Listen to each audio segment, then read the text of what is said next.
We're back. We're here. We made it. Unfortunately, I'm back here yet again. Somehow I keep dragging you back every week. Who are you? I am the Grumpy Dungeon Master Jay. And you are? The extremely tired and narcoleptic Grumpy Dungeon Master Christopher.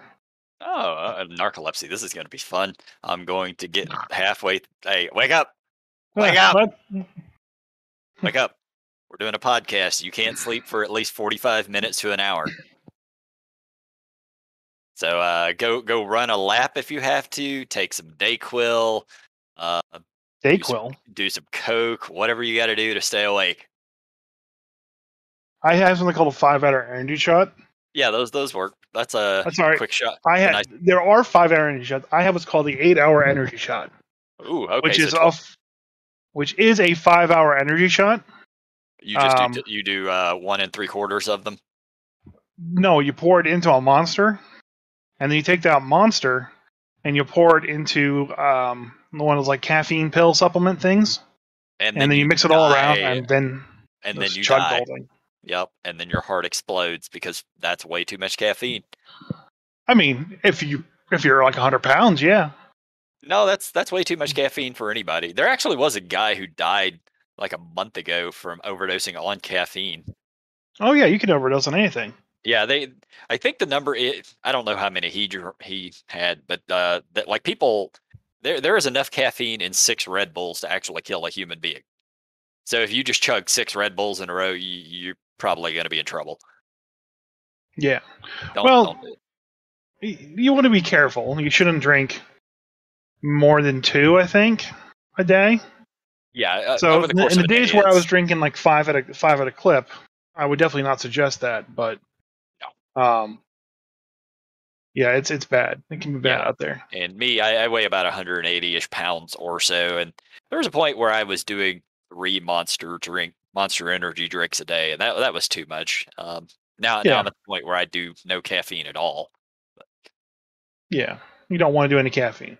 No, I really shouldn't. Caffeine's bad. So I need it. I need a Monster Energy drink every single time I DM. That's just kind of like how it goes. That's sort of your ritual though. It's part rituals and part just like I know I need this. You need it so you don't kill everybody in the room. It keeps me stable. Yeah. Hey, why is Christopher walking in with a sword and shield? Oh, he didn't have his Monster Energy drink. Yeah. Do you have any specific DM rituals that you do before you start DMing? Not particularly. I always eat right before DMing. You know, within like an hour of DMing, I have some food. But honestly, it's D&D, so I'm kind of munching on food throughout the night. No, truthfully, I don't. I think probably the closest thing I have to a ritual is my dice. Like I will pour out my bag of dice, and before I start playing, I will separate the 4 sets that I'm using over the course of the night. And I always use 4 sets unless I'm playing, then it might be less. But as a DM, I always have 4 sets. Why do you have 4 sets of dice for your DMing? I have no specific reason for that, but I will have 4 D4s. I will have 4 D8s, 4 D12s. I probably lost a number in there. 4 D10s, another set of percentiles, 4 D20s, and the D20s are really ones that matter to me because sometimes the ones I'm rolling start rolling shit, so I switch to another couple. Now the D6s, I will have 4 from those sets, and then I'll have my Grumpy Dungeon Master sets because sometimes you have to fireball a motherfucker. Yeah. I don't have 4 sets. I just have, I guess 2 would be the amount of sets that I have, and then I have 2 extra D20s. Mm-hmm. So I have all my dice at one point in time were all black. So like I bought the 4th edition starter set, and that came with a standard set of 7 dice, and that was my DM set. And that's been my DM set that I've used for DMing games, unless I buy like the Frostmaiden dice for the Frostmaiden games, or the Baldur's Gate dice for the Baldur's Gate games. So my personal DM set is just this all black set of dice with white numbering that I got from the 4th edition collector's box. Somehow, I don't know how or where, but I supplemented those black dice with like another set of black dice, but there's like a very faint like white marbling to them. Okay. Like you wouldn't tell, like they just look like black dice that look the same, but the numbers are bolder, you know. And then I had the 2d20s from that, and so 1d20 is the normal one, and the bolder d20 is the advantage or disadvantage dice. And then somehow I found 2 more d20s. One was a blue one. I don't remember where I got that, and that kind of replaced the advantage dice, the black bolded one. Yeah. And then I found another black d20 that had like really tall, stretchy numbers. So I have 3 black d20s, one with normal type, one with boldface type, and one with like elongated type. I have since replaced the 2 bolded and elongated d20s with a green and white d20 from the Adventures of Forgotten Realm Magic the Gathering set. Yeah. So that's my entire set right now. The 2 AFR d20s, the blue d20, the black d20, and then the remaining black sets. So I have 2. So I can just roll in sets of 2 for pretty much everything. I say sets very loosely. So I own 6 actual sets of dice. You know, like specific whatever. How many dice are in a set? 7? 7. Well, 7 yeah. or 11 or 6. No, okay. 5. Like a set of dice, you get 2 d10s, one of which is a percentile. You get a d20, a d12, a d8, d6, 4, and d4. So yeah, there's 7 in a set. I own 6 of them that are actual sets. And then I've been playing so goddamn long at this point. I don't know how many just random dice that I've picked up over the years. So when I say sets, most of the time I'm talking fairly general, because I might have one set that consists of a blue d20, a green d12, a red d10, a yellow d10, and I'm just making it like one set. Yeah. I actually have to have a complete set. They have to be matching in some way, or have significant reason why they got changed out. Sometimes I run the actual sets. It just depends on what mood I'm in. Yeah, I like doing the whole idea of buying the Frost Maiden set for the Frost Maiden games. Yeah. And rolling just those dice. That's been working out pretty well. Now that I moved online, it's a little more difficult. But D&D Beyond has dice sets you can buy online. So I usually find one that I want to use for the game, and that's the only color variation that I use. Nice. And to me, it matters. I don't know if it actually matters from a programming standpoint, but it matters to me. Oh no, yeah. I get it. I think we've talked about the sort of what do they call it? Not supernatural, but faux pas. Like for me, I will not use red and black dice. I absolutely fucking refuse. Why? It's superstition. That was the word I was looking for. I don't know why it wouldn't come to me, because it's a superstition that I've had probably since I played Vampire the Masquerade 20 some odd years ago. Mm-hmm. I had a set of red and black dice, and they were terrible. Like I just rolled horrible all the fucking time with them. So ever since then, I just refuse. I will not use that color. All right. There's one of the people that come out for Ventures League. He has like this massive like hard case that has like his dice box and all like his different sets, set up for him. And I don't know how much money he's sunk into just his dice set alone. Yeah. But like every dice set's like metal, or like some kind of special dice set, Ooh, these are my marble dice. They're actually made of marble. These dice are made from the actual bones of my victims. I mean, bones from a cow. Yeah. Yes.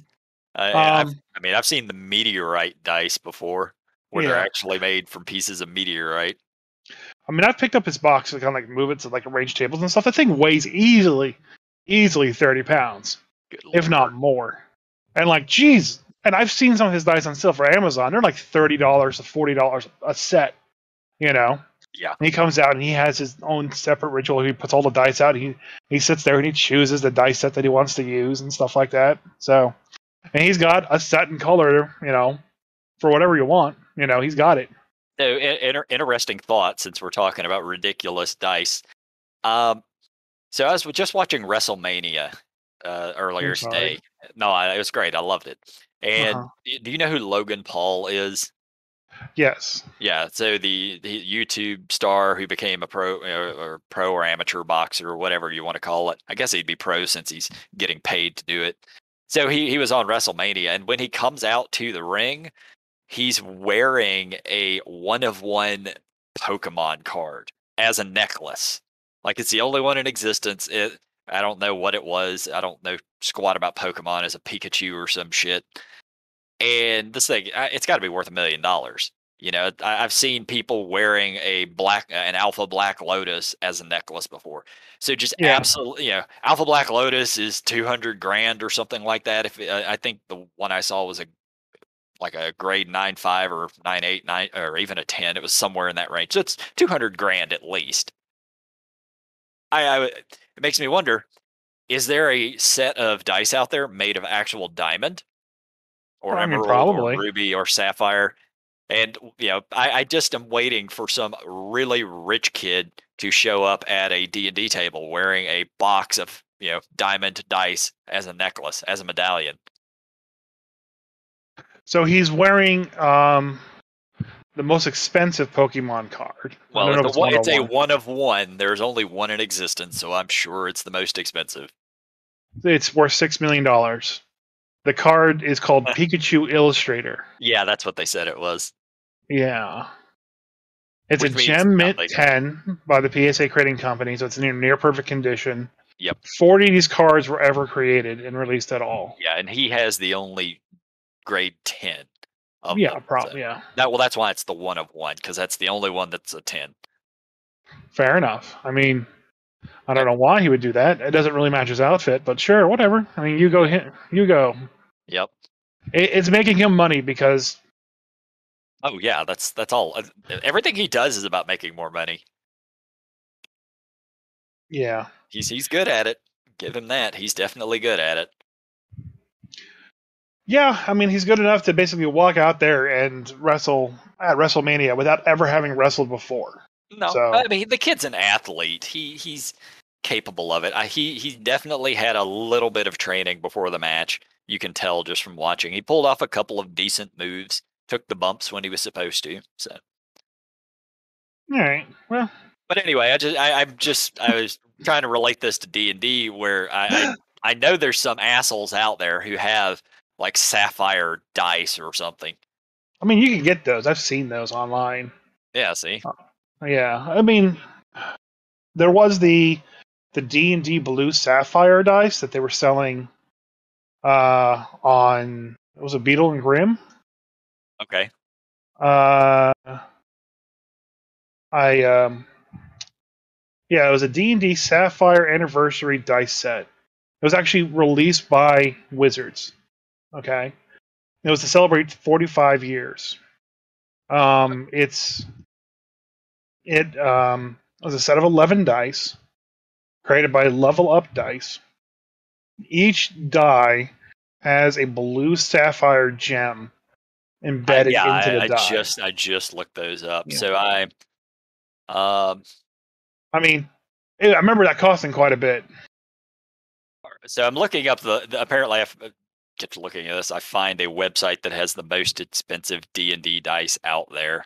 Yeah. This is not exactly correct, but the number 2 most expensive one was Artisan Dice Usik Polyhedral Set. I don't know what OOSIK even means.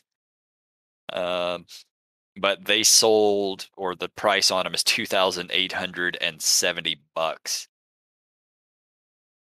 Okay, so it's made from bones that were gathered from an abandoned Inuit village. They're made of Sounds like walrus. They're made of walrus bone. okay. It's literally the penis bone of walrus. All right then. I'm gonna have to hard pass on those. Yeah, the most expensive one they have listed is a Roman glassed dice just a D20 second century. So I mean, yeah, Yeah, they found that D20. I remember seeing an article on that where they just found a D20 somewhere. yeah, yeah. I Yeah, definitely would not be using that for Dungeons and Dragons. I would. Well, it doesn't even have proper numbers on there. I know it's always a crit. I don't know why. It's double X's, man. Yeah, Is that yeah, 100? I don't know. yeah. That's what that means, right? Better learn your Roman numerals, even though it didn't have Roman numerals on the die that I was looking at. Yeah, the squiggly with the that means it's a crit. Yep. You said the other squiggly with the X was a crit. They're both crits. Yeah, that is also a crit. Every word that's on this die means crit. Have you seen like the D24s and the D23s and stuff like that? Oh yeah. Yep. Yeah, I want to get a couple of those, like, but at the same time, I just don't want to have them anywhere near me. You know? No, I am not good with ones like that. I own a D30, and I'm like, I don't even know why I have this. I'm never going to use it. It just sort of, like most of my dice, it just randomly ended up in my bag somewhere years ago. Yeah. I mean, I guess there's maybe some games that could use it, but I've played a lot of games, and I've never played a game that used a D30. I mean, I guess with Dungeons and Dragons, I could make a chart that had 30 options. yeah, there's in the Eyes on Cloud book I was reading through this weekend. There's a D50 table. Yeah, but a D50 is easy. You just roll percentiles. Or that's not that hard. But No, you gotta go and buy a D50. Yeah, that's not going to happen for me at least. I'm sure there's somebody out there who did just because of that table. I'm sure you're looking up D50s right now on eBay, aren't you? No, I'm still looking up for the most expensive dice. Oh, okay. Yeah. Anyways, better topic. Let's move on. That was a good topic. Talking I about know. As I dice. said, better We all topic. love dice. Oh, you have a better one. Okay, we'll go I do for have it. a better one. It's sage advice. Oh, enlighten me. So, sage advice is back now. It was a column. It's always a constant website that gets updated with what people tweet at Jeremy Crawford or a couple other people and their responses back. And it's kind of an amalgamation of like what they say for answers. And there's also a column I think that happens in the Dragon magazine. But they had moved the actual like sage advice to a podcast, but no one was listening to the podcast. So then they moved it to a YouTube video where it's Todd Kenrick and Jeremy Crawford just talking about sage advice stuff. Sure. And because this is the first one they've had in a while, the first conversation to talk about is what is sage advice? And you're going to love this. Jeremy Crawford goes through and says that there's this obligation that's been given to them that people need to know the answers for these very specific circumstances. Mm-hmm. And that being the rules lawyers that they are for this game, that they're providing their personal answers to those questions. Okay? Yeah. If it's a big enough issue that they'll publish errata for it. Yeah. But in most cases, it's basically what they would allow at their table. Good. And that being said, what they give in sage advice is not the actual answer to the question. That is good to know. The actual answer to the question is what the DM allows. Yeah, and I will absolutely, I'm absolutely going to appreciate that. And honestly, that's how I've always treated sage advice. It's a issue, I think, of just Dungeons and Dragons over the years. So, I mean, I'm about to show my age here again, like I always do on these podcasts. First edition, second edition were more or less the same edition. Like they're very, very similar rules wise. But the rules in them are very generic. So everything during first edition, second edition, if it wasn't a specifically written rule, it was everybody understood it's the DM's prerogative. The DM will decide what happens. Nobody, it wasn't ever really questioned.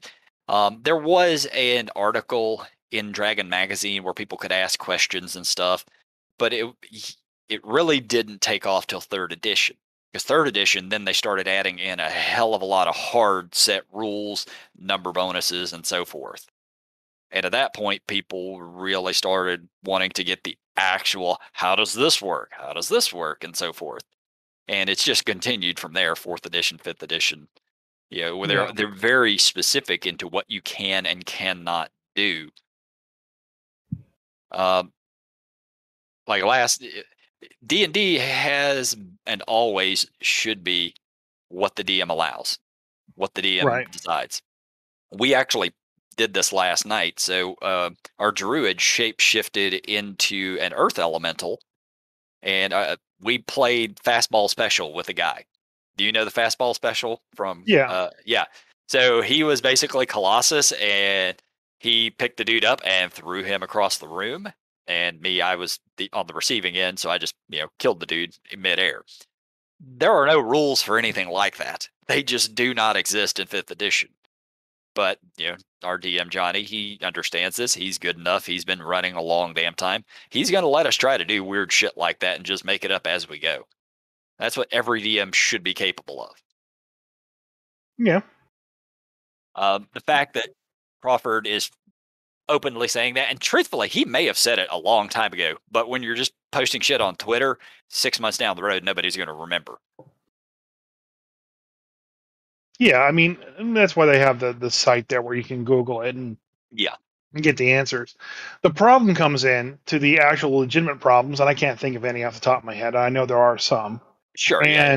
and Adventures League, but because Adventures League runs off of just the raw rule as it's written, but Yep. some of them still don't make any sense. But it's pretty easy to just to say we're going to go with raw and just kind of say, okay, we're going to go with this. And even, I'll be perfectly honest, even with running Adventures League, I fudge the raw rules all the time. Like, I have 9 people at my table. All right. I make 3 attacks against 1 player. Okay. And I'm rolling in mass because I got to keep the game moving and moving fast. And all 3 of them hit. And the first 2 knock her down and the third one still hits. I'm not going to stop, re-roll that third one for like disadvantage because now that they're prone on the ground because they died. I'm just going to hit them with it. And I'm not going to give them 2 death failures. I'm just going to give them 1 and move on. Yep, You and know, you're going to roll 1 or 2 saving throws for the 8 monsters, as opposed to 1 for every single one of them, right? because you're running for 9 players and you got 3 hours to do it in. So there always has to be some level of adjustment at the Yeah, table. It's impossible not to. And I mean, it is if you have like 5 people, but it is what it is. Um, and I appreciate that he says that, but like there still are some rules that just like you guys need to clarify it better, and we can't wait for the next book to tell us what the thing is, and that's where the errata comes in. yeah. But that doesn't always come out all the time, and it's hard to find those sometimes. Truthfully, Uh, I'm not sure I've ever seen a 5th edition errata. I there don't is, believe I have. I mean, Google exists. You just type in I don't believe. 5e. I truthfully I don't think I've ever needed it, so I've never Googled it. Because 5th edition's pretty straightforward. It's fairly easy. As far as the rules, like there's not a lot of stuff that I would think needed errata. Well, how about once per day has been changed to when you finish a long rest. That was the first Which errata error that I found. yeah, which means the same thing. Yeah, but I mean, there are times where like it's nice to have Crawford there to rule on things and even mention that because then you can kind of go, I like how he's going with it. We'll just go with how he says. Yeah, And the fact that he's open with DMs not going that way is fine too. yeah. I like that You he just does. I can't go like. crazy. Yeah, I absolutely like that he does the sage advice. For long-term experienced DMs, it's going to be less useful, but for somebody who's new to dungeon mastering, like that could be a lifesaver. It could be very important and help them in the process of learning how to dungeon master. Yeah. I mean, I still only know about half the rules anyway, so it is what it is. I probably don't know how that much. I I make know how shit up all combat the time. works Yeah. and how skill checks works, and that's about it. Yep. I make I shit up don't all know. the time, and when I'm wrong, Jacob lets me know I'm wrong. I have Damn. plenty of rules lawyers that tell me when I'm wrong too. Yep. Yeah. Bastards. I Every love them. every D&D table needs somebody who knows the rules in and out. Yeah. You don't ever want the actual rules lawyer where they're constantly correcting you for everything you do, but because that's just annoying and yeah, slows the game down. But somebody who'll tell you after the fact is nice.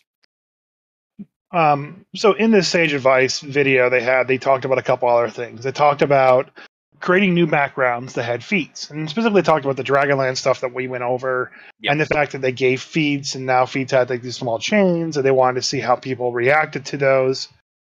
And I kind of just scratched. It left me scratching my head because it's like that's what people have been asking for since I started playing Fifth Edition. Like, It, had it took you this long to kind of realize that? That felt kind of weird. so people have been asking for backgrounds that give feats. Not just backgrounds that give feats, but feats that lead to other feats. Oh, okay, I got you. Yeah, Like, you must have this feat to get this yeah, next feat to get this next I feat. remember that being a thing in fourth. I know it's a thing in third. Yep. So like, why doesn't fifth have it? And people have been asking for that. So like, yeah, the backgrounds that have feats that lead to other feats is really cool. You should be doing more of that. And having feats that lead to different, better, awesomer feats is even better. But there's a smaller pool of feats in fifth edition, so you gotta be really careful. Yep. The last thing they talked about in the video was hit die and proficiency bonus being used in different ways. Where like they have abilities and stuff that's tied to you can use this as many times as your proficiency bonus. They came out and Tasha's had a bunch of that when it got released. And then he mentioned that they're going to start using hit dice in more different, unique ways. That's good. Because We're starting to see the hit dice thing in other 5e supplements. Ouroboros has at least yeah, one archetype I remember that would burn their hit dice to do other stuff. yeah. And I remember fourth edition, like action surge, not action surge, but there was a self heal that you could do, or when somebody healed another person, you actually proc their hit die when you did that. So I think there's a spell in Strixhaven that does that, where it causes someone to use a hit die or something like that. Yeah, Um, could but be. like, yeah, I haven't read the Strixhaven stuff, but I wouldn't those be are surprised. those are cool. Let me do stuff like that. Let me do stuff like during a short rest, convert hit die to 10 hit points or something. I don't know. Yeah, well, the hit dice is a resource. Yeah, but You it know, only gets used during short rest. They brought that up. That's they wanted to start doing it more with hit die because people already know how hit die work in other different areas or throughout combat and stuff like that. but yeah, it's a resource that it absolutely should be utilized in other ways. So adding in a feat that lets you burn hit dice to, I don't know, deal extra damage for an attack or something like that, it seems almost like a no-brainer. Yeah, I mean these are things that again happened in fourth, so I'm wondering why they're just now kind of getting back around to that in fifth. It could be because they were afraid of fifth becoming more like fourth. It's not. At the end of the day, you've taken all the crunchy math out of it, and that was the problem with fourth edition. It was too crunchy of a math system and too hard to remember all that shit. And it's not a problem now. Yeah, fifth edition doesn't really give modifiers. There's very few things that give a +2 to something or a +5 to something. Like there's the shield spell and a couple of subclasses have something like that, but that's it. So the Yeah. modifiers isn't an issue anymore in fifth edition. Yeah, I don't know. I don't know why they haven't, done more with it. Go ahead. Hey, Will, sixth edition soon, man. Sixth edition soon. Yeah. We'll see. So speaking of DMs doing fun and creative things, our DM that's running Lost Minds did something kind of interesting. We decided that we were going to. I'm sorry. My character decided he was going to piss off the town's master, town speaker of Fandelvin, because like I hate him for whatever reason. Is it Fandelver or Fandelvin? I don't know. I'm going to come up with a different name every time I say it. Because every time you say it, you say Fandelvin, but I'm pretty sure the module is the Mines of Fandelver. Yes, but that's different than the town. Okay, that's why I was asking. Yeah. So yeah, the town of Pangolin. So. There's a town master there, and I hate him. My character hates him. Just absolutely despises him. I went to intimidate him, and I rolled a 2. And the guy is, for some reason, he's a coward to everybody and anyone that confronts him, except for my character, who's just this massive dragonborn, and I can't intimidate him. So my character hates him. And he basically decided to basically piss off this town speaker because he wants us to get rid of the prisoner that we locked in his jail cell.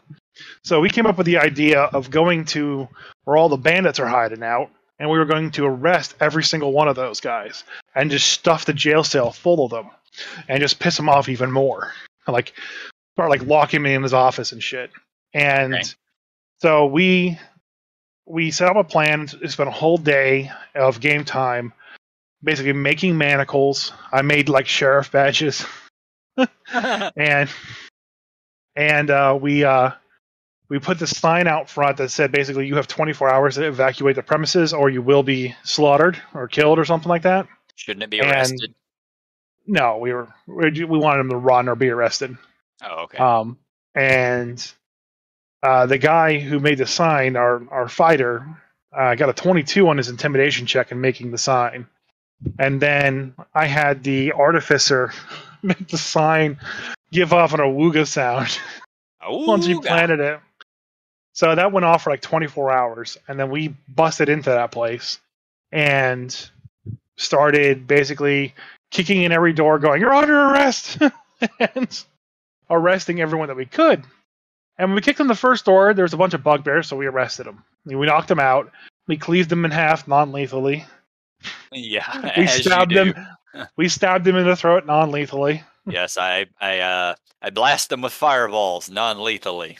Oh, we did actually get a clarification. It has to be a melee attack. It can't be a ranged attack or a spell attack, but it can be a melee spell attack. What if it's a blunt arrow? The punching. yeah, like punching arrows. Just have a fist on the end of it. The raw rule says melee attack. Okay. So, I just want my players to know if you decided to make arrows that actually had fists on the end of them, I would allow, you can make a ranged melee attack. Yep. So we arrested the bugbears, and then we started going into other parts of the dungeon.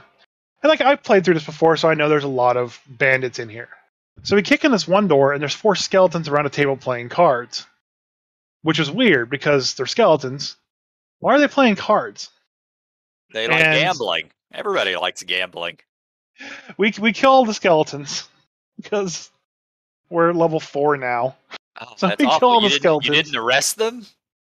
No, because they're not living. We consider them not to be not to be humanoid. So we killed them.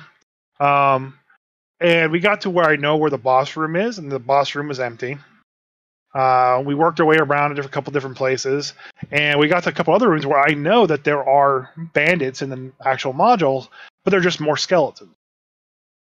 So what this DM did, and it was really creative of him, so I have to give him props on this, is the intimidation worked. All the bandits ran away. Right. All right. He even said that as like a little bit of like role play when we were listening on the bugbears. And he just replaced the bandits with skeletons. All right. So yeah, so overnight, the bandits ran away and skeletons moved in. I don't think he thought about it that far, but he. I mean, to be fair, he was pulling this out of his ass, so I get it. So yeah. So he had the big bad, and he had all the skeletons kind of run away, or bandits run away and replace them with skeletons, which I think really worked. I think that was good. The bugbears stayed behind because they're not scared of some sign that's making noise, Right. And it was a creative twist. And he left the other. There's a Nothic down below, and he left the Nothic there.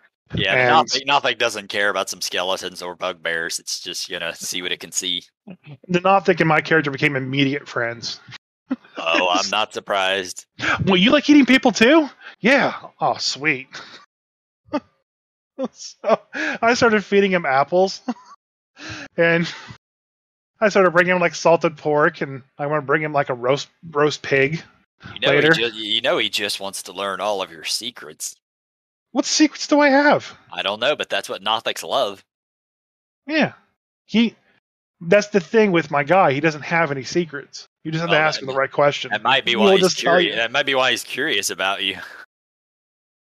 We're like, The hey, fact, I know a dragon that can help you out, Nothic, if you want to join it. yeah, I know a guy. Now, Monothics read your mind, right? I believe so. I know I played around with him in another campaign, but I've only used him the one time. It's been over a year, so I don't remember the specifics of them. No, no, no, no, no. Okay, so he gave me the weird insight. Okay, that's what he was doing to me, which was a deception check versus hit Nothic's insight. And if the Nothic wins, he magically learns one fact or secret about the target. So he did that. He did the weird insight. I got like my intimidation's +6, and so is my deception. So like, I think I got like a 22 or 24. So I definitely beat that. But we became fast friends, and now like me and him are gonna be buds, and I'm gonna feed him, take him with me. Because everybody in the party has some kind of servant with them already. Ah, Like, so now you have yours. yeah. My wife has her little steel defender. Um, the Field uh, offenders, nasty. the fire genasi, who my character calls a Duragar because his dad was a dwarf, you know, and so he's got like the dark gray skin, and so he's just a Duragar. Um, he's befriended a goblin, so the goblin's following him. And so now the Nothic's gonna be mine. Gonna be my friend. Yep, you're gonna have your own sitcom. It's the two of you hanging out, being best buds. Nothic born. So we played the pirate campaign last night, and in the campaign, there's a bunch of different pirate captains running around. You know, you've got your Blackbeard, your Captain Kidd type characters and stuff. So we finally got to meet all of the different captains. We had met a couple of them before, and I'm not going to remember all of the names specifically, but one of them was Stella, who is a Medusa. There is a Wereshark, who I've dealt with before. He's kind of an asshole. Wait, do you There's have a pirate captain and it's a Medusa? Yeah, there's a pirate captain that is a Medusa. Not Did you not just not, not from our group, but from did you just take that straight from Magic the Gathering? possibly. I have no idea. Okay. Unlikely, because this campaign was running, I think, before that set came out. Because I don't remember her name from Magic the Gathering, but she was not always that pirate. She was around before that. But anyway, there is Medusa. There was a Wereshark. There's another Tiefling. We met an undead pirate captain. I And mean, I know those are there's dime a dozen. yeah. I know there's another one I'm forgetting, but the most amazing one of them all is Seabeard. And Seabeard is a beholder Okay. who has an actual beard.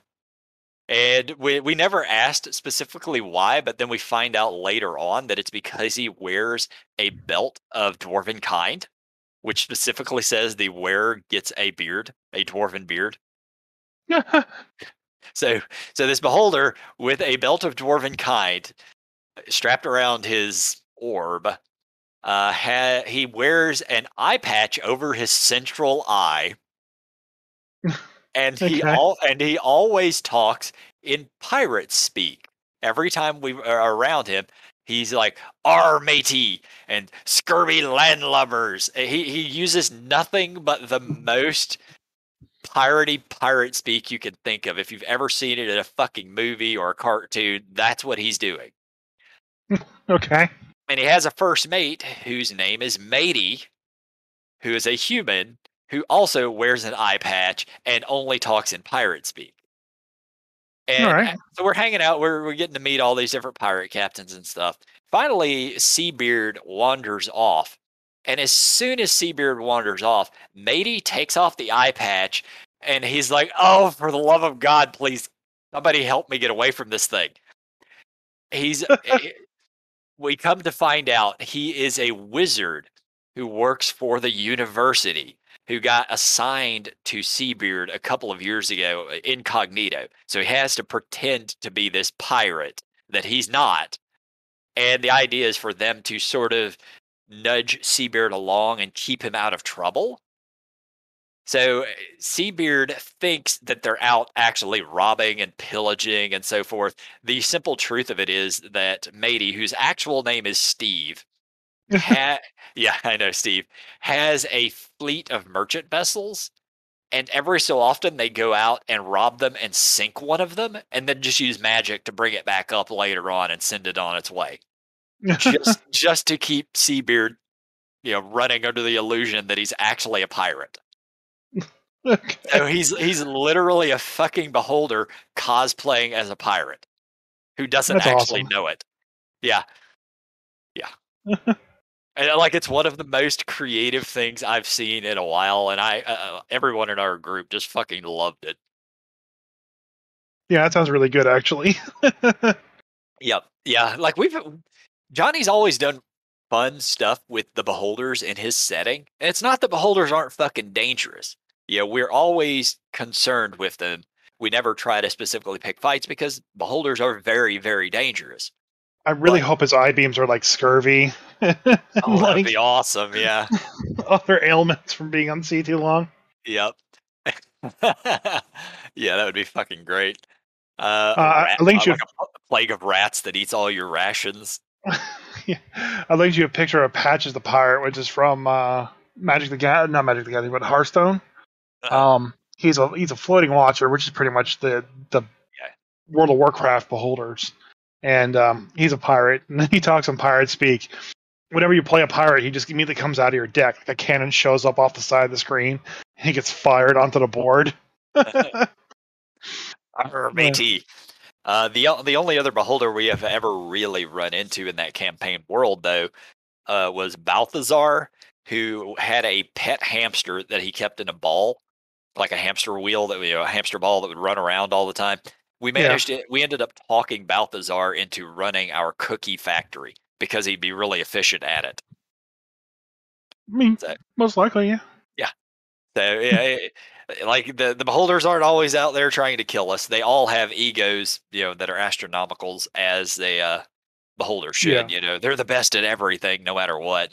As long as you just feed that ego, it's easy sailing with them.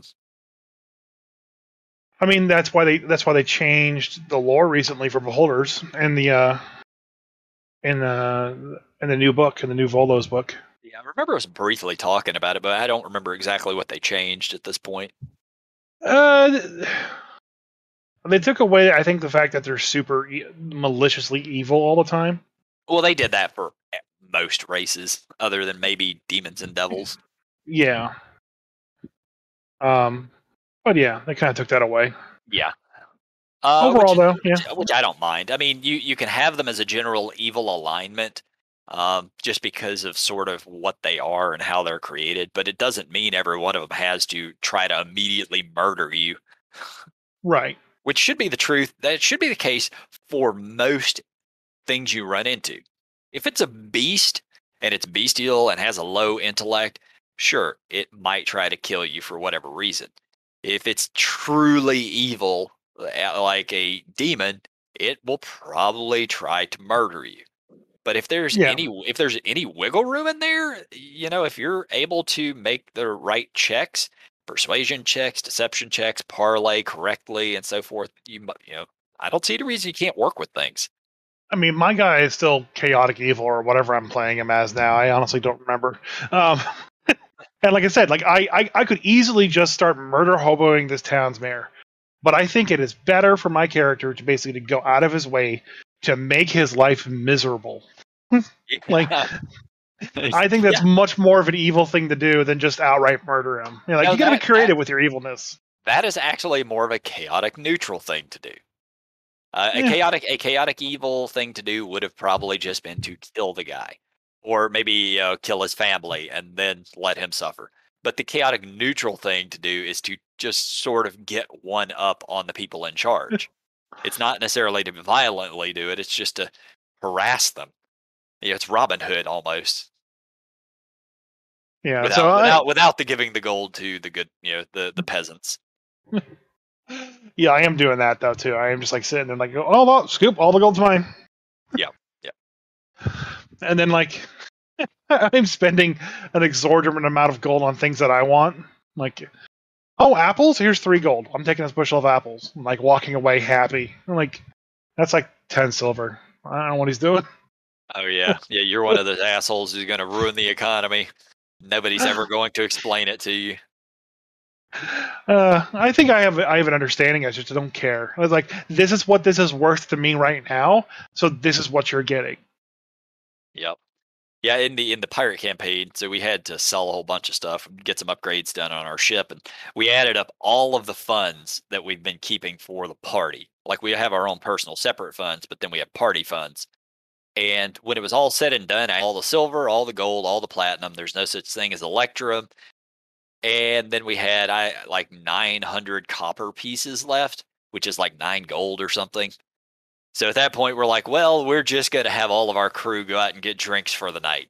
Because, 9 gold's a lot of fucking money. You could get your whole crew of 50 people or whatever drinks all evening with 9 gold. Yep. Fucking adventurers have no concept of money. Oh, 9 gold? All right. I'll pay that for, I'll get a room and a meal for the night. Here's 9 gold. I've always liked that though. Like one of my favorite scenes, I think it was Vampire Hunter D, where like Alucard kind of just walks in and it was like, "I'm staying here for the night." Flam, bag of Just gold. drops the bag of coin. Yeah. Yep. There's like 55 gold in here, sir. The room's like 3 copper. He's like, "This is what you get." Bam. Keep the All right. change. Actually, speaking of, I was kind of like flipping through YouTube Shorts, which is like short, like little video clips. Like it's TikTok, but TikTok, YouTube. yeah. Let's be Yeah. real. It's Vines and TikTok. And there's one where basically this taxi driver shows up, and he's like, "All right, I'm here to pick up a Mr. Dark Seed." And Darkseid walks up. He's like, "It's Darkseid." He's like, "All right." So here you go, sir. He opens the door for Darkseid. Darkseid gets into this taxi. And I'm like, what the hell is this? And I'm just watching the whole thing. And the guy gets in and goes, "So you want to go to X planet? That planet's just a dirt ball. You sure you want to go there?" And Darkseid leans forward and goes, "I do not want to. I don't need to explain why I'm going wherever I want to go." He's like, "Fair enough." And the driver drives away. And he gets there. He opens the door for Darkseid. Darkseid gets out and goes, "This should cover it." And he hands him a coin, a solid coin, like just one big coin. And he looks at it and he goes, "A platinum Darkseid coin, sir.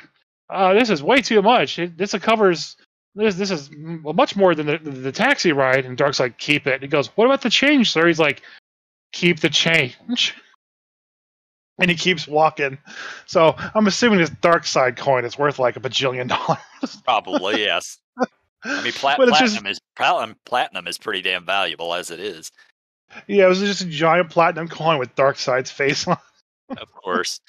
Like, I don't want Funny, that. funny enough, when I first saw Darkseid in the comics or cartoons or whatever it was, I think I saw it in comics. I also thought his name was Darkseid. Yeah, because he spells it wrong. Yeah, it's spelled incorrectly, just like Apocalypse is. It's dumb. I just think that everyone. DC for that. I think just like he spelled it wrong by accident, like when he was signing up for a supervillain club or whatever. Yeah. And like no one's had the balls to correct him, and he's like, "Shit, I can't admit that mistake." Yep. No, I spelled it right. What are you talking about? Yeah. Next thing you know, if he takes over Earth, then the dictionaries all just start changing. It just changes how right everything's click, spelled. add to dictionary. That's how you spell side. The It's gotta be capital. Wikipedia changes on it. Yep. Yeah. No, I've always hated DC's the way they name characters. They don't do it as much anymore, but it used to be just the most ridiculous thing. Edward Nigma is the one that just irritates me the most. Like, Yeah, really? You named the Riddler Enigma? Come on. Mr. Enigma. Yeah, it's so bad. Actually, that came up actually in our game this weekend too, where like the guy making the sign to intimidate the bandits, like, okay, what's our group name? And he's like, we're like, I don't know, you got to come up with it. He's like, I don't know. And so he role plays going to the provisioning store, getting all the supplies, and then sitting down and making the sign in 15 minutes, and then sitting there for 4.5 hours trying to think of a group name for a group. And Yeah. I'm like, yeah, that's pretty much my life. I can't come up with a name for the life of me. So. Oh no, I get it. I absolutely get it. The only group name we've ever had with the current group of players I'm with is OFIT. And I don't even know why that stuck, but the one group we started calling them OFIT, which stands for "Oh fuck, it's them." It makes that's the only group name, and it's the most ridiculous thing ever. I mean, it works. Yeah, A good name sticks, though. yeah. I mean, we have our LARP group NANG, which literally stands for "Not a Necromancer's Guild," but that's everyone calls us that. It just stuck. I mean, hell, even my PC's name, my Thaladred name, they came from World of Warcraft because I couldn't think of a name for my character, and our friend John was like, "How about Thaladred? He just walks around with a giant two-hander and fucks people up." Because at the time, Thaladred was going to wield a two-hander, and Yeah. since then he's evolved, and now he's just sword and board everywhere. So is Thaladred a character in World of Warcraft, or was that just your character's It name? is. It is. It is. He is a blood elf. Oh, oh yeah, because he's definitely walking around as a half giant with sword and board. No, well, when you go meet the characters, they're like the final the final bosses in Tempest Keep. There's Kael'Thalas, and there's like his four generals, and Thaladred's one of the generals. Okay. And they're like super tall. They're like 30 feet tall. So they're like 3 times the size of anyone else. Okay. And Thaladred's even taller than the rest of them. And all his mechanic is he walks slowly towards somebody, okay, and then when he hits them, they go flying across the room and die. It's just a one-shot kill, and he'll just like randomly change direction in person, like on a note. So like be moving forward. He Mike Tyson's punch outs you. Yeah, just bam, just you're dead.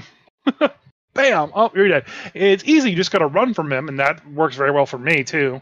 Playing the guy is just like, yeah, you just got to run from him. If you're gonna stand toe to toe to me, I'm gonna beat you. But if you run from me, I'm not gonna chase you. I'll walk slowly and meander in your direction. And then like they come back, you got to fight all 4 of them again, which is even more difficult because the guy will one shot you. He picks people randomly, so if he picks a tank and you're tanking a guy that can't move, you're effed, pretty much. So what happens if you play a druid with huge dodge and then you just dodge the attack? You don't. It's 100% hit. Okay, that's what I wasn't sure if it was the thing. All right. He just walks up and bam, home run. You're dead. Well, all right then. Yeah. I had never really thought about where the name came from. I just thought it was something you came up with as a D&D character at some point. Nope, that's how the name is. That's how I got the name, and from there, like, it just stuck. And your character name, for Magnus, I mean, I made a character of that same name when I was in high school. That was an elven caster, oddly enough. Weird. Right. Yeah, but I never did anything with him. But that wasn't me. That was more for a short story I had to write for English class. I got you. Yeah, the Magnus name, I liked the name. I picked it when I created the character at our LARP, and just it's stuck around since then. I occasionally use it online for gaming and stuff. Yeah, now you're a chess master. Yeah, apparently, or a professional weightlifter, or the big bad in Chrono Trigger, or that's Magus. Yeah. I also thought up. I made the word up. I also believed that I had made up the word flog at one point in time. Oh, you definitely didn't make that up. That's an old I word. definitely didn't make that word up. I don't even remember how like I came up with creating that word. I was like, oh, that's a great word. I'm going to use that. And Little did you know that people have been hitting each other with cat o' nine tails and whips, and honestly, that's also something chickens do to each other. They flog each other. So, damn chickens. yep. So, one thing I noticed earlier with magic items, I don't know why it's never really occurred to me until recently. It's magic items are almost unrealistic in the aspect of so your adventurers, as you level up, you obtain magic items. So, say you're Mm-hmm. 10th level or so, you'll have, we'll say 4 magic items that you have access to. And then you go and fight another NPC who is also 10th level. And how many magic Mm-hmm. items is that NPC going to have access to? Probably about Probably, 4. probably about one. Not always. Most times, just even if you fight an entire group of NPCs who are level wise equivalent to you or challenge rating equivalent to you, they're not going to have the same amount of magic items that you do throughout your party Mm-hmm. because it handing out say it's a party of 5 people, everybody in your party has 4 magic items. That would be handing out 20 magic items in one combat after you win. Right. And that just seems very game breaking. So But I actually it's learned not this. realistic. It's just not realistic because you would think that if these other guys were adventurers, they would have that many magic items too. I actually learned this week. I don't remember where I learned it. But CR of monsters does not bring in does not calculate for magic items.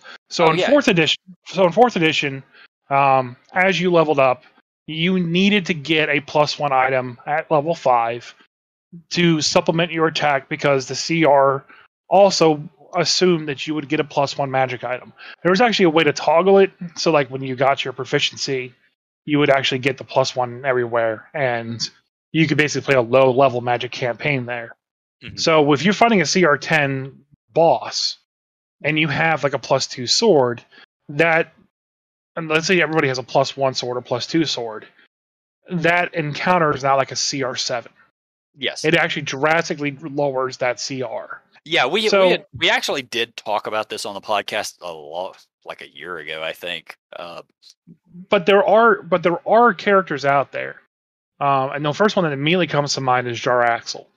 Sure. Okay, Jaraxxle has +3 leather armor, a hat of disguise, bracers of flying daggers, a cloak of invisibility, the knave's eye patch, a ring of truth telling, a +3 rapier, a portable hole, a wand of web, and he has a feather of diamitris summoning, whatever Mhm. that is.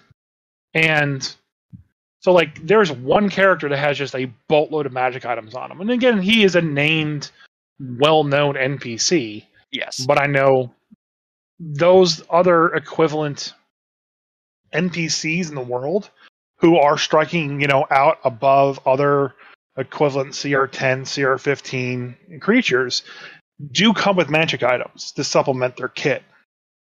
And it's probably the fact that's why he's a CR15 is because he has all that stuff and not just a CR10. Yeah. Well, he should be way higher than that. I don't know what they've done with the stats, but Jarl Axel was over 20th level. Dude, It, he's got a 24 AC. He's hard to hit. yeah, I'm just saying probably with 5th edition they've just reduced everybody's level. I know 3rd edition Jarl Axel was he was over 20th level. So is Dristuard, and so is Artemis and Trary. Like all of those people were what like the other ones, Caddybree, Bruner, Regis, those guys, they weren't over 20th, but they were all reasonably high level. Yeah. Yeah, there are always going to be NPCs out there that are like that, but it's like having the magic shop. You're always going to have this new player who wants to go rob the magic shop, and if realistically, if they're able to actually rob a magic shop, you get access to all these magic items, which is why it's a bad idea to actually have a magic shop in the first place. But I mean, if you have a magic shop, you should be having the equivalent defenses there. Like there should be wards and alarms and Yeah, stuff that yeah. go off. But Like it's there are spells out there that let you scream at somebody every hour on the hour for years. Like you do that to a king, that king better be living in like a anti-magic room of some kind. Like those have to be thought about in the higher level home campaigns to oh, really kind of absolutely, yeah, protect you from things like that. yeah. But it's just as you run these adventures and you're running against humanoids, you're just not going to you realistically can't have amazing encounters against humanoids who have all these magic items. You just can't. I But mean, you can throw the occasional plus, like the +1 magic item or the plus magic items, like +1 sword, +1 armor. I think as much as you want out there. It's not gonna break everything. In being that you don't want everyone to have it immediately, but like so once you get to level 5, if you start having a bugbear that has a +1 leather armor, okay, cool. That's +1 leather armor. yeah, Are you and really going to wear +1 leather armor or keep it, your breastplate on? well, you run into the problem then if you start handing out magic items willy nilly, even if it's crap that the players don't want or won't use. If they are able to sell it, then it monetarily it can break things. So They've already monetarily broken the game to begin with. You know, I'm sitting on hundreds of gold with nothing to spend it on. Right now. I mean that happens all the time. If they're doing their due diligence and bringing back all the loot and selling all the loot and getting money for it, yeah, then they should have already broken the economy. well, that's why you You need know? there has to be a money sink. So Yeah. for the pirate campaign, we actually have a money sink straight out of Salt Marsh. Oddly enough, so we have a couple of ships, and ships are pretty damn expensive in the first place. We managed to get them through other means, but there's actual upgrades and magic upgrades you can do to the ships. That cost like 15,000 gold for one upgrade. Yeah, I So did that with Waterdeep with the Troll School Manor. There were a bunch of you could get a safe room and like equip the safe room with traps and shit yeah, and stuff like that. right. It used to be with third edition there was a book of strongholds. You Yep. if you have enough money and enough followers, you just buy a stronghold or have one built, and it gave you the ability. That book had so much stuff in it, all the different rooms, all the different magical wardings that you could have permanently cast upon said rooms and so forth. And you literally could build a palace that people could then try to siege. Yeah, it's sort of just a change in D&D from that. Yeah, they definitely need to bring something like that back because that would be really useful for me. Because I don't know everything that's out there to protect the stronghold, just kind of like what I've seen from DM's Guild and a couple other resources. I Yep. would really like to have an official book that kind of brought it all together in one spot. I would love something like that for 5e. I don't know that we'll ever get it, but I would absolutely love seeing it. You would think that they would have a B team of writers out there who are just basically creating books, not just like in mass, but just creating a stronghold book and just kind of coming together with here are all the rules and all the spells that are good for you. And maybe if they just do it on PDF form and throw it up on DM's Guild or something like that, that would be enough. Well, there's several of them on DM's Guild. Like I just Googled it right now. I'm Yeah, staring but at. they're all unofficial. Yeah, and exactly. They're all unofficial. There's some So, very, very good ones, but they're but not Wansy official. can put their official stamp on one of those and say this is the resource you could use. They could, probably should. Give them the stamp. I would prefer to see it in hardback, but yeah, Yeah. take what you Well, can get. if it sells good enough in DM's Guild, they can print it out in hardback. Yep. I know there was I can't remember what it was. I'll find it later maybe. But there was a Kickstarter for one of these exactly what we're talking about doing strongholds that did have a hardback version of it. I want to say Dan bought into it. We'll have to ask him. Yeah. But yeah, anyway, that's all I got. I just thought it was a topic worth mentioning. Yeah. It is. I need a stronghold book. I want to make a stronghold. Me too. I love making strongholds. I really enjoy that in campaigns because then it gives me a base, a house and a place that villains can try to kill me at. Also, just like we're drilling a hole in my garage floor and just making a bunker just for me. Oh, okay. Yeah, you're gonna be one of those guys. You're gonna order a whole bunch of Patriot rations and get you a M16 and a whole bunch of ammo down there. Just wait for the apocalypse. No joke. I did happen to find that Amazon sells 5-gallon buckets of macaroni and cheese. That's not that are Patriot rations. That's that just are your weekly allotment. that are shelf stable for a decade. That's impressive, actually. That's almost as long as a Twinkie. They also have one that's like a meal kit box that's basically enough to feed 6 full-size adults for a week. And it's like 4-course meals each meal. But still, what kills me is the 5-gallon bucket of macaroni and cheese. I mean, Yeah, I'm not gonna lie. I kind of want that. that's what we consume in this household. Right? Not gonna lie. We buy more Kraft Blue Box than I think than any other family in America. At least the top 6%. You have a toddler. You have a very big toddler. Yeah, no joke. We did our taxes tonight. I got some money back, and I was like, hey, let's order out fancy. And so we ordered Longhorn Steakhouse. Hell yeah! All right. And so like, yeah, cool. We have a really good place. It's nearby. We ordered for pickup. My wife came back with all the stuff, and I was like, hey, Maddie, what do you want? This is what they have. They have cheeseburger, chicken fingers, grilled chicken fingers. You want a small steak, or do you want macaroni and cheese? She's like, I want macaroni and cheese. I was like, all right, well, they have macaroni and cheese. She's like, no, I want you to make me the blue box. Oh I'm like, no! I love you. That's what I want to.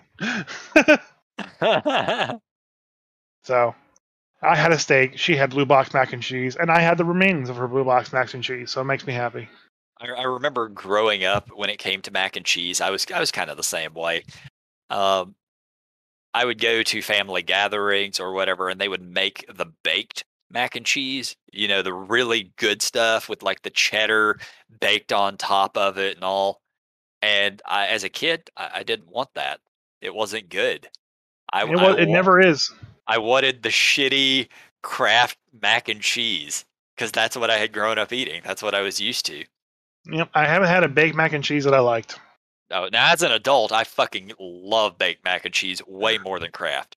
Because I'll either get baked mac and cheese that's like raw noodles with like cheese that's hardened around it, or it's too greasy, or they put like bread and croutons on top, so it's like crunchy. It gives it texture. No, I don't like that.